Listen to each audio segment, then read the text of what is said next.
Hello, students. Today we are going to talk about why we write essays and the parts of an essay, and then we're going to focus particularly on how to construct your introduction and what an introduction has. So you want to pay close attention. You are going to watch the video, you're going to pause every now and then, and you're going to, by the end of the video, be able to tell me at least 10 to 15 facts that you've learned about writing an essay and what is included in your introduction. So why do we write essays? There are lots of different reasons, but let's try to be really specific for this class why you're writing an essay. There are some skills you need to demonstrate. You need to demonstrate that you have strong reading comprehension. This is basically summarizing the main parts of the story. Can you recall the information that you've read? So for instance, do you have a strong understanding of where the story is taking place, the time period, and the details of the setting?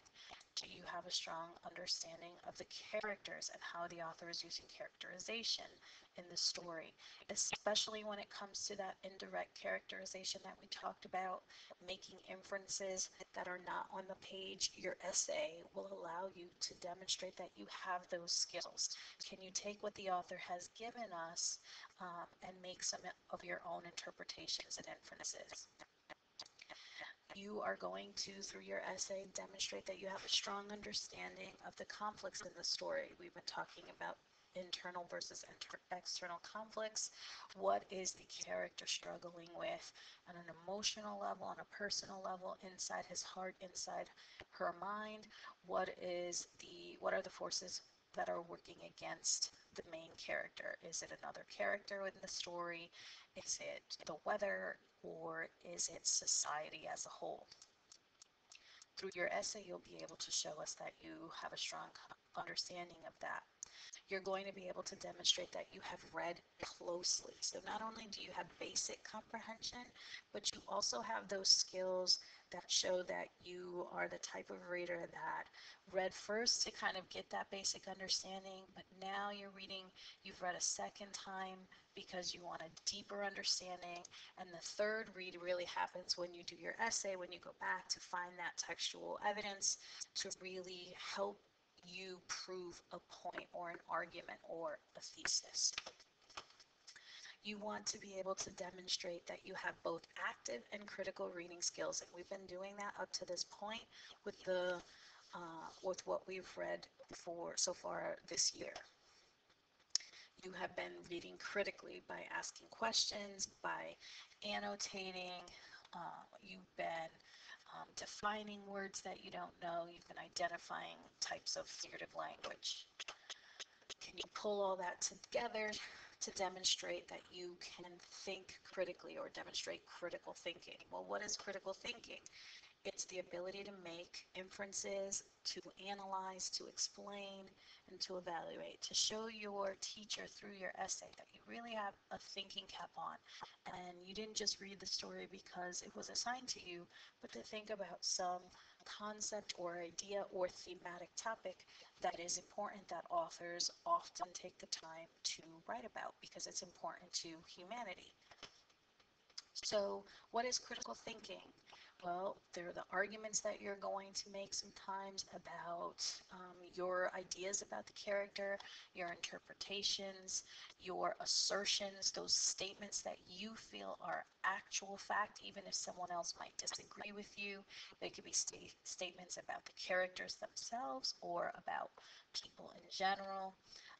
You're going to make your own inferences, and all of these critical thinking skills happen after you've read and thought about what you've read. So we want you to make strong arguments. We want you to have opinions. We just want you to support them. We want you to analyze. We want you to put that magnifying glass to the text and really think carefully about why the authors had characters do and say certain comments, make certain choices, use a particular word to develop a larger idea or concept in the story. We want you to be bold in your assertions. That's why you're going to see me write on your essays or say to you, don't use words like I think or I believe or in my opinion. We know because you're the author of the essay that those are your assertions. You do not have to qualify them. You want to write this essay as if you're right no matter what anyone else thinks, because strong assertions and bold statements make for an interesting essay. You want to make sure that you're making insightful and complex inferences about the characters, about the author's choices. And remember, you're basing this all on the clues that you find in the text. But you want to now add your own ideas to what the author has presented. The author wrote this, yes, to entertain in one way, but also to get readers thinking. And through your essay, you're going to express that thinking. I don't just want to know that you know the basic plot of the story. I want to know that you can think about the story and that then you can write about the story. So we want your ideas and your analysis and your critical thinking to be insightful and complex. Okay. We also want you to demonstrate that you have strong writing skills. Obviously, that's a huge component or huge reason for why we have you writing essays. We want you to go through the writing process. We've been pre-writing through, as we've read, we've been thinking about those thematic topics. We want you to show that you know the basic rules of writing. The punctuation, grammar, word uses, sentence structure.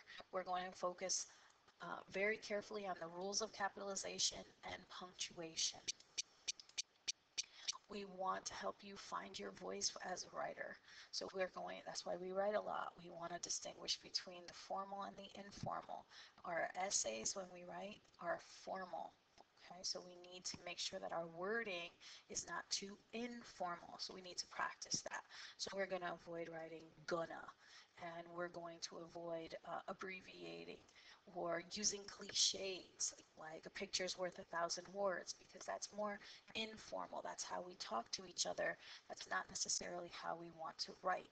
We want to write with a more polished style.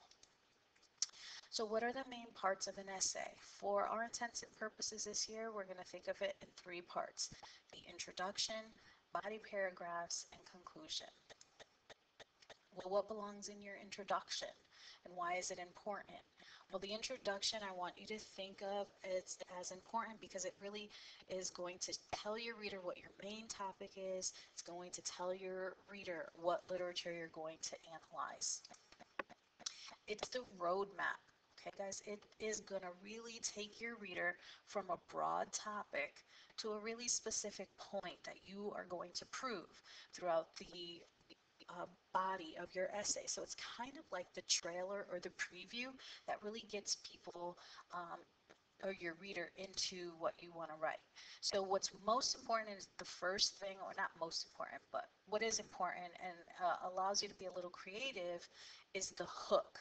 Okay, you really want to think of it as grabbing your reader's attention to your topic, presenting your initial ideas.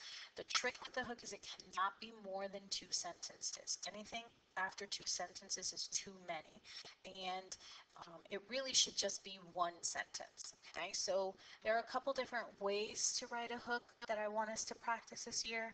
One is just a general observation. So you think about your thematic topic. Every unit has a different thematic topic. It might be family, identity, power, prejudice. It might be good versus evil.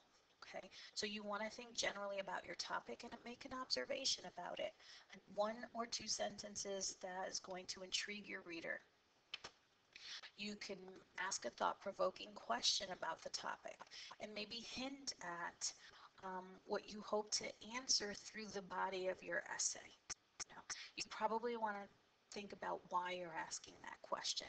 Think again about human nature and humanity. Why do people behave the way they do in certain complex situations where conflicts arise? Okay.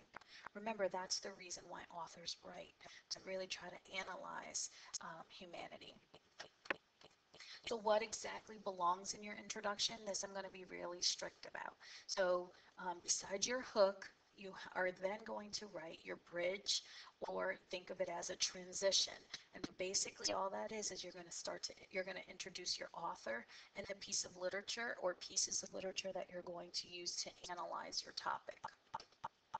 So think of that sentence as a bridge, starting with your big idea.